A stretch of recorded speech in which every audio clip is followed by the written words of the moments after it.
Good morning, 15th May 2026. Very fresh morning to all of you. Yes, my dear candidates, my dear students, my dear listeners, my dear target audience, my dear all those who would like to sit very well prepared in the CSS exams of 2026 and 2027. Very fresh morning. You know what is the topic today? The origin, the history, the antiquity, the start, the commencement, the beginning, the commencement of that beautiful institution which was felt as a dire need in a setup to give responsibility, to assign responsibility to run the state affairs, to run the administration, to run the management. Yes, dear audience, just one question right in the start. What is the significance? What is the meaningful objective and the aim? What is the crucial and momentous and consequential? You see, aspiring to sit in the competitive exams, you must know the history. You must know the antiquity. You must know what is the background. What is my benefit to do CSS and to become part and parcel of the bureaucracy, the civil bureaucracy. So what is the history? What is the origin, emergence of initially royal superior services there in the UK, and from century after century, from time to time, from decade to decade, from different historical rule to different historical rule, how it went on traveling, progressing, and going up with the performances that we will quickly just go and see what was there in the background. Yes, dear audience, the superior services of Pakistan originated from a long historical chain beginning with the royal administration back in the medieval England, of the medieval old English time, when His Majesty and Her Majesty used to rule London, and functionality of the whole setup under the majestic rule, that was a dire need. So, in the medieval England, evolving through British civil service reforms and reaching maturity in the Indian civil service under colonial rule, later on here in the subcontinent, we saw that the royal civil service landed here. True that after 1947, Pakistan inherited this bureaucratic structure and transformed it into its own central superior services system today that we have. Thus, the administrative traditions of the UK, then the subcontinental pre-partition, and then of course the Pakistans, all are deeply interconnected historically, institutionally, and professionally, intellectually, academically, from all angles, the legacy of merit, discipline, centralized administration, and bureaucratic authority that was going, and today you aspire. Today you want.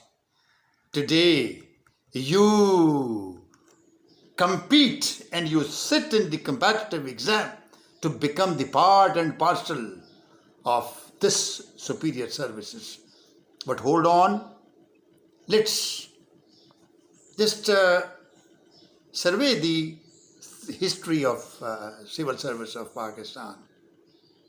The concept of civil services refers to an elite administrative structure created to govern the state efficiently through trained officials selected on merit.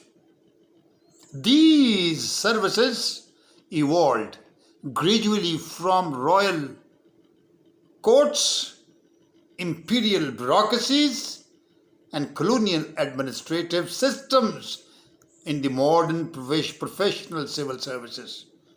Not only here in Pakistan but also in other countries as well. The systems of the United Kingdom, British India, and Pakistan, even the other Commonwealth countries, are historically interconnected. Pakistan's present civil bureaucracy is largely inherited from the colonial administrative model established by the British Empire here in the subcontinent before Pakistan came into being. Early royal administration. What was early royal administration? Just in one sentence. Medieval period. Medieval period, that was again, that is very, very important. The roots of British superior services go back to the Norman period after 1066 under William the Conqueror. The king appointed trusted nobles and clerks for tax collection, justice, military administration, land management. These were the main areas assigned to the nobles, trusted nobles and clerks. The royal court became the earliest administrative machinery, and then of course Latin educated clergy, the churchmen, priests, all those people religiously affiliated with king, they also became part of it, formed the earlier bureaucratic class. And then His Majesty had to coin a new title for the civil bureaucratic setup.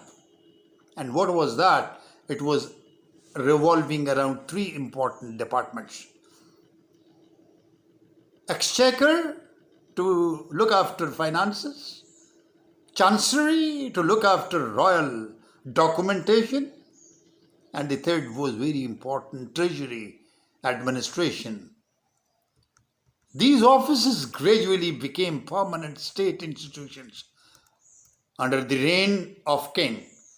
Emergence of professional civil service was again by and by, you see, after a rule, and then of course with the passage of time, almost, or when the bureaucracy or the royal civil service started giving dividends and then good results and momentousness, the importance, the imperativeness of civil service was felt very direly somewhere in the 17th, 18th and 19th centuries. And during the Industrial Revolution and expansion of the British Empire, governance became increasingly a little complex, complicated. Which were those problems? Because of those problems, the bureaucracy or the bureaucratic setup had to go around and to search and to desire and to get few newness, a little newness, a few new things, few new reforms. So those problems were political favoritism, corruption, patronage appointments, lack of merit-based recruitments. These all four ills were there, and due to those four very important factors, then there were certain reforms introduced, and very, very important, iconic title was given to those reforms in the mid of 19th century. That was 1854, and Northcote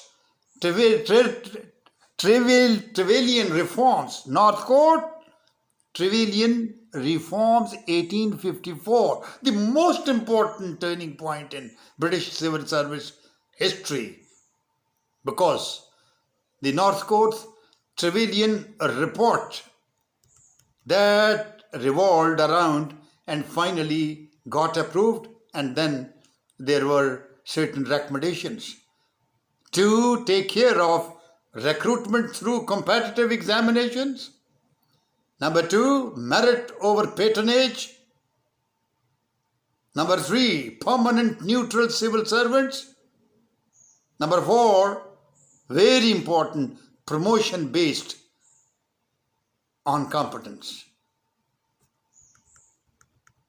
These reforms created the modern British civil service, and characteristics of British civil service remained political neutrality, permanence, merit-based competence, and then administrative continuity.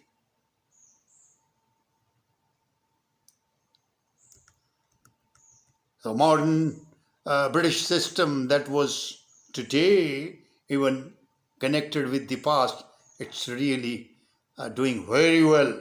The backbone of the whole functioning there in the British system of administration. Today, the UK civil service functions under constitutional monarchy and parliamentary democracy. Important institutions are His Majesty's Civil Service, Cabinet Office, Foreign, Commonwealth and Development Office, and the key elite streams of British civil service that we must know: administrative service, diplomatic service, and then treasury service. British model later became the foundation for the colonial administrative systems here in subcontinent. And then the emergence of superior civil services here in India, East India Company administration. There are certain important points, but we are least concerned about it. And then, of course, the revenue collection, trade regulation, judicial control, military administration, what not and what not, it all happened. And the civil bureaucracy that was borrowed from UK. White-skinned people were the real rulers or the bridge rulers between the crown and the ruled. Here in subcontinent was the bureaucracy, and the bureaucracy was in fact they were from the native English people. And then, of course, very, very commonly known Lord Cornwallis and civil service reforms. Charles Cornwallis is often called the father of Indian civil services because of the reforms that he introduced back in 1786, 1796. And he introduced, number 1, higher salaries. Number 2, anti-corruption measures, administrative hierarchy, district administration. Dear audience and my dear students, you must know the history, and mind you, I am sharing with you all the historical perspective, all that background based on which today the civil service, this civil bureaucracy that is there just as a gift to ensure smooth functioning here in Pakistan. The British Indian Civil Service, and then of course a lot of things were there. The Charter Act 1833 was introduced, and then of course the Lord Macaulay committee recommended educational reforms were there, bureaucratic reforms were there, and a lot of things were there, and competitive examination, modern recruitment, academic qualification, a lot of things were there. Those characteristics that we are not concerned about it, but we are concerned that what were the features with which even today's Pakistan's bureaucratic system or CSS system or CSS class or the government functioning class, functionaries, they are still connected. What are those features? As Churchill said, and Churchill did talk about the native people who were ruling and functioning, who were controlling the subcontinent here. And they talked about the elite administration, strong district governance, political authority, revenue control, and judicial powers. Very, very important, these 5 things. And recruitment initially only British candidates. Exam conducted there in London. Very difficult for local Muslims or Indians to compete. They were not allowed. Then Indianization of civil service, Indian civil service was allowed and all that. That was there. But here, you see, I am more concerned that after 1947 onwards, true that the Indian civil service was there introduced, but here in Pakistan, we were, in fact, the colonial legacy after independence, and that was immediately after 1947. At independence, Pakistan inherited ICS officers, police structure, district administration, secretariat system, and Pakistan initially depended heavily on Muslim ICS officers.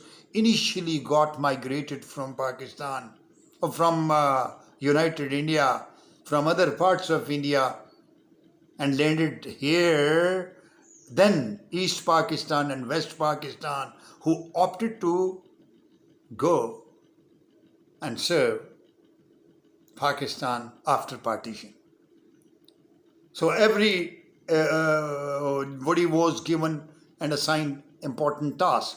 Indian civil service or the Indian civil servants, that was a very, very important bracket of time through which Pakistan faced refugee crisis, weak institutions, lack of trained manpower, financial instability.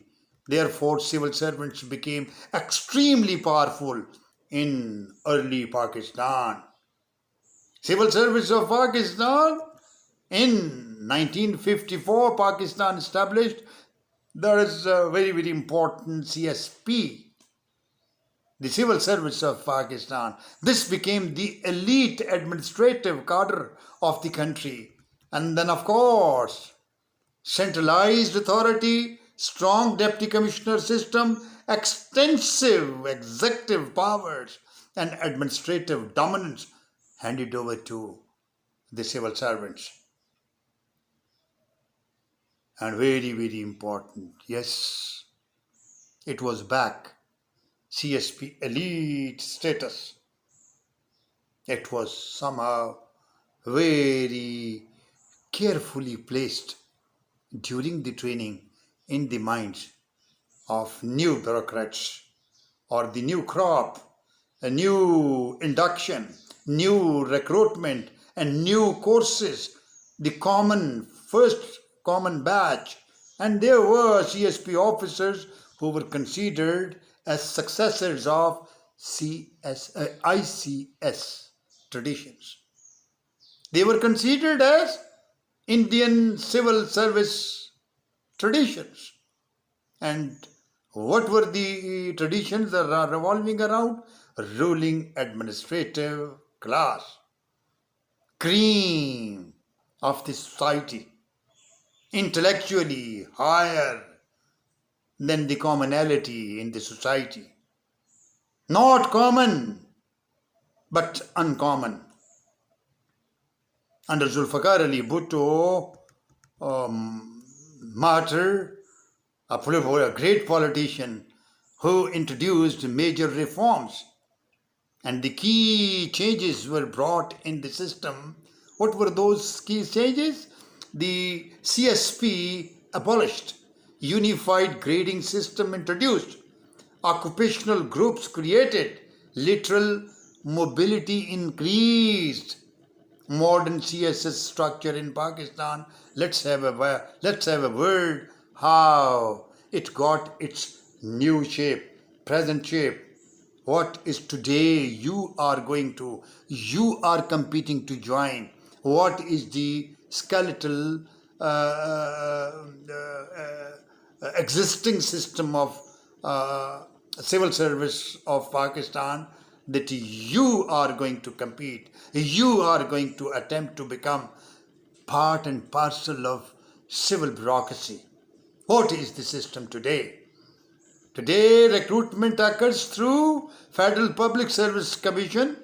Major occupational groups are Pakistan Administrative Service, PAS, Pakistan Police Service, or the Police Service of Pakistan, PSP, Foreign Service of Pakistan, PSP, FSP, Inland Revenue Service, Customs Service, Audit and Account Service, and there are certain other services as well.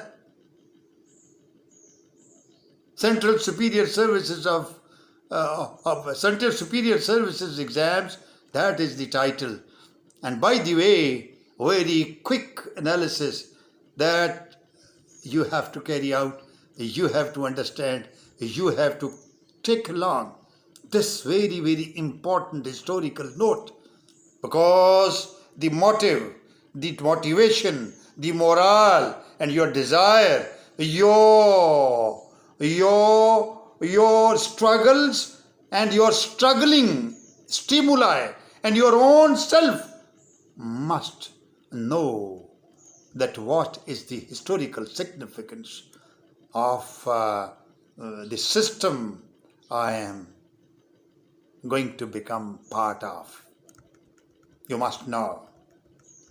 Yes, dear gentlemen, budding leaders, budding bureaucrats, civil bureaucracy became one of the strongest state institutions after independence and played a major role in state building, policy implementation, administrative continuity, and critical evaluation. If we carry out in just only 3 to 4 minutes time, that we would find positive and negative, both positive contributors and negative contributors, positive factors and negative factors, positive to go up, negative we and you.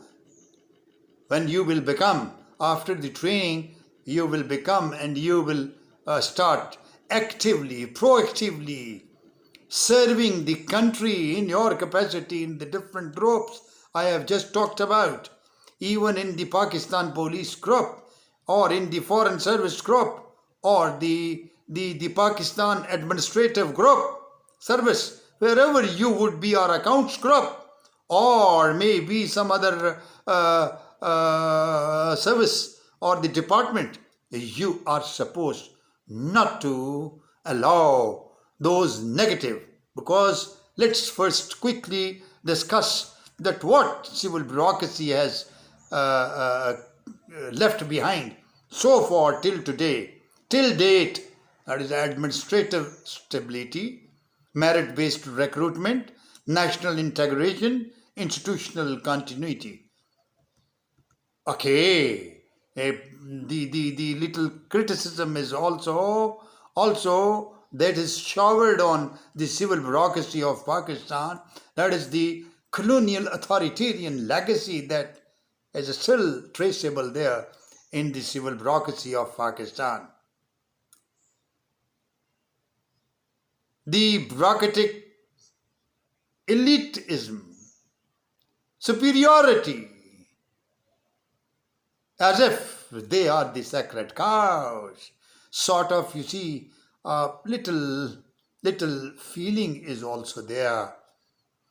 Then centralization of power, that they, Federal Public Service Commission, the stamp is there, plume is there, and they think that all the other services, all the other people, all they are inferior in intellect, they are inferior in talent, they are inferior in anticipation, they are inferior in their acumen, they are inferior in their capabilities, they are inferior in their proficiencies, they are inferior in their abilities, they are inferior in their capacities, they are inferior in all. They are inferior and we are superior. Now this is sort of, you see, they are connected with the central superior services. Then the criticism is also there. And second thing that is very, very important, and the allegation leveled against the civil bureaucratic class, that is that they remain and they create, not only remain, they create distance from public needs. Modern reforms in both Pakistan and other countries, they are just aiming to make civil services more transparent, more accountable, more technologically oriented, more citizen-centered. So why not? We should also go forward.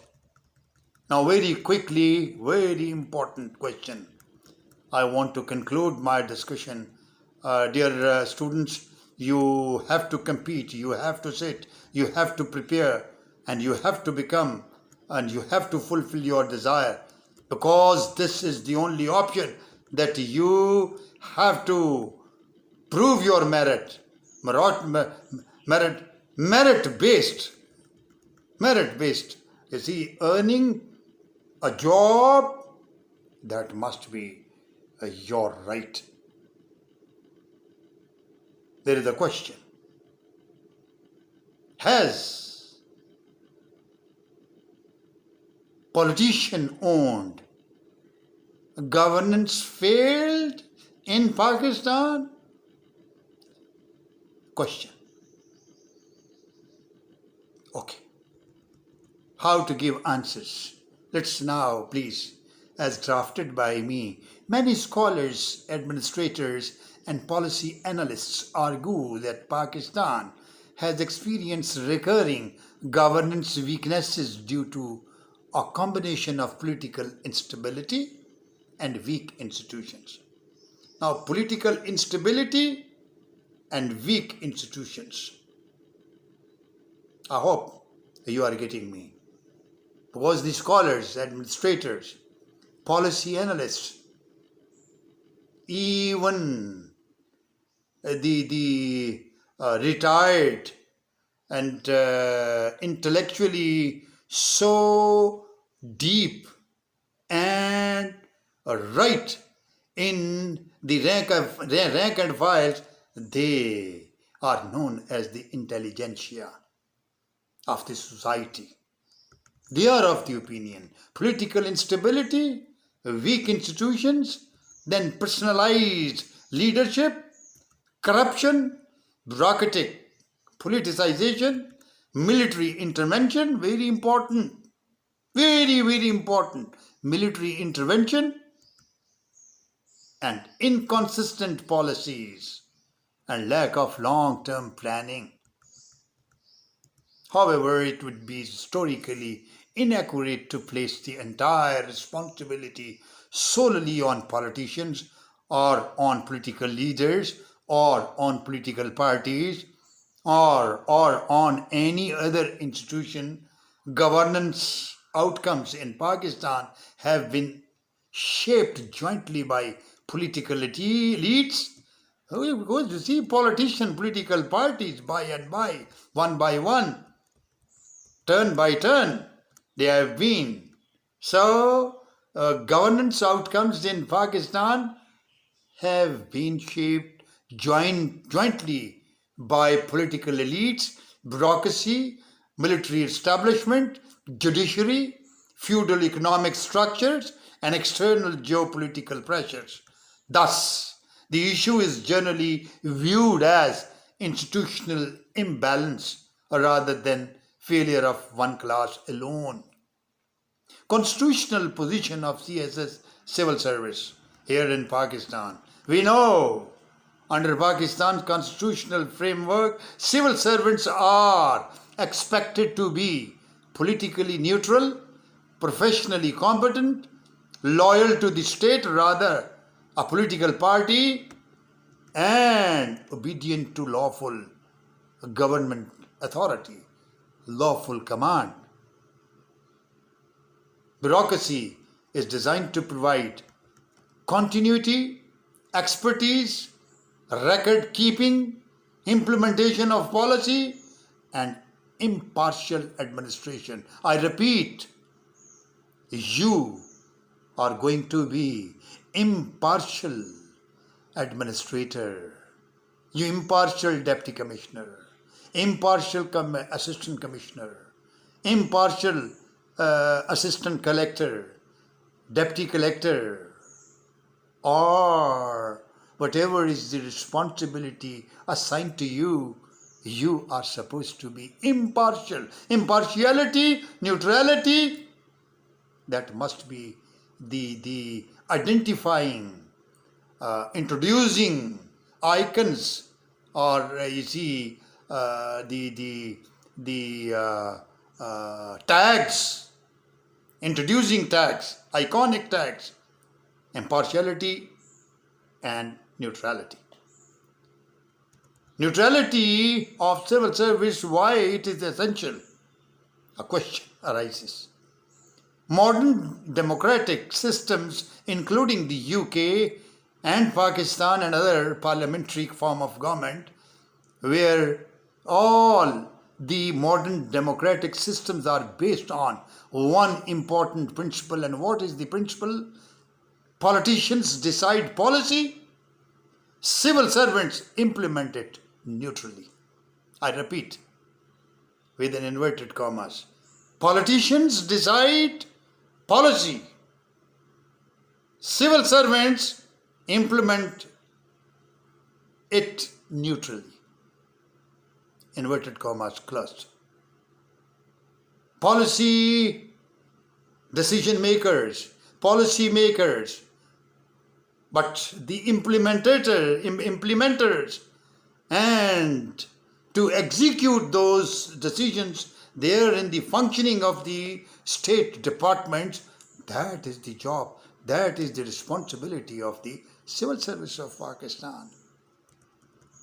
This principle emerged from old British administrative traditions after the North Court Trevelyan reforms that I talked about back in the 19th century, in the 18th century. Yes, dear audience, continuity of the state, neutral civil service helps ensure, and the job of the neutral civil service, the neutrality and the impartiality of the civil service, civil servants, of the bureaucracy, that is to ensure what? Number one, continuity of the state, equal treatment of citizens, protection from political revenge, institutional memory, merit-based governance, and long-term national planning. Now, you see, should CSS ignore political will? Not at all.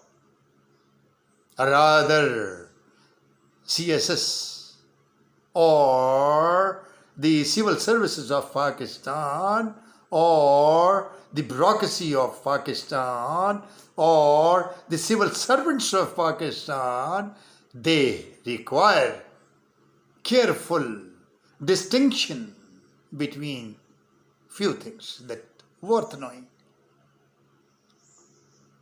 You know how to keep your, honor, how to keep your self-honor preserved, intact. It is worth knowing. To keep the top of the nose up is negative. To keep the chin up, it is your integrity. Chin up, chest 6 inches out, chin up, not the top of the nose up. Top of the nose up, you are a man of vanity. Chin up, you are a man of pride. The difference between vanity and pride, worth knowing. Exactly the same is applicable to this. That civil servants should not become tools of political favoritism. Civil servants must not participate in party politics. Civil servants must not manipulate administration for political gains. Civil servants must not violate law under political pressures. But civil servants also should not defy elected governments unlawfully.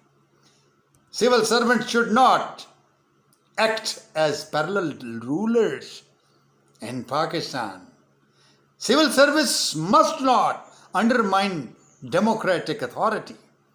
Civil servants must not substitute themselves for political leaderships, that they do not entertain the decision-making influence, effectiveness, or entrance or stepping into the functionality of that district if the deputy commissioner thinks that he only, it means that the ultimate outcome, ultimate benefit, ultimate service, ultimate aim to let the benefit or whatever is the welfare measures are being taken or administrative measures are being taken to let it reach the common people good. So that will be halted. Deputy commissioner is not supposed to be a substitute for a political leadership, because we are parliamentary form of government. We are known as the parliamentary form of government. In parliamentary democracy, elected representatives possess the mandate to formulate policy, to decide what is good for the voters, for their own people, for the area, because you are sitting in the parliament, in both the houses, you are upper house elected, but the lower house is elected and the upper house is selected. Civil servants are expected to advise honestly, are expected to warn professionally. Warn whom? Warn the policymakers. Civil servants are expected to record dissent where necessary. Civil servants are supposed to implement lawful decisions faithfully with loyalty. I repeat, faithfully with loyalty. It's very important. The real crisis in Pakistan means many analysts believe Pakistan's governance problems emerged because of politicians often sought a loyal rather than professional bureaucracy, while sections of bureaucracy sometimes developed elitist or power-centered attitudes. And what did it result? It resulted into a weakened institutional trust, weakened institutional merit, weakened accountability, and weakened democratic maturity. Ideal model for Pakistan: you as a student, you as a budding bureaucrat, you as a budding civil servant, you have to ensure. What is that? A stable governance structure that you have to ensure. And both civil servant and politicians in Pakistan both have to ensure the political vision and public mandate, parallel to it by the civil servant's professional execution and neutrality of the public mandate. Policy formation by the politicians and impartial implementation of that decisions which is taken by the parliament. Then is by the politicians, democratic accountability, administrative continuity, and the political leadership, technical expertise by the civil servants. Neither institutions alone can successfully govern the country. That is the great country of Pakistan. And what lessons you, as a student of CSS and as a budding leader, as a budding civil servants, that you must take along? That is, you see, the strong governance systems like they are in Singapore, in Canada, in Japan, in UK. This is to be taking care of their political neutral civil service, strong institutions in their respective countries, and lawful political authority, and then merit-based administrations. Why not here in our country? Why not Pakistan? Is to ensure, because Pakistan has to have stronger politicians or stronger bureaucracy. It needs strong institutions governed by constitutional balance. The ideal CSS officer is expected to remain politically neutral, uphold law and constitution, resist illegal pressure, provide fearless professional advice, and serve the state of Pakistan rather than personalities. This is very, very important. And while concluding, I have to be very grateful and indebted to all of you for giving me patient hearing. And please, once again, my next videos on English. For example, the actual syllabus of CSS compulsory papers that I am going to take the start. Please press the subscription box, the comments you must forward, and do share your likes, and So grateful to you. Thank you very much, dear audience, dear students. Grateful to you. Thank you.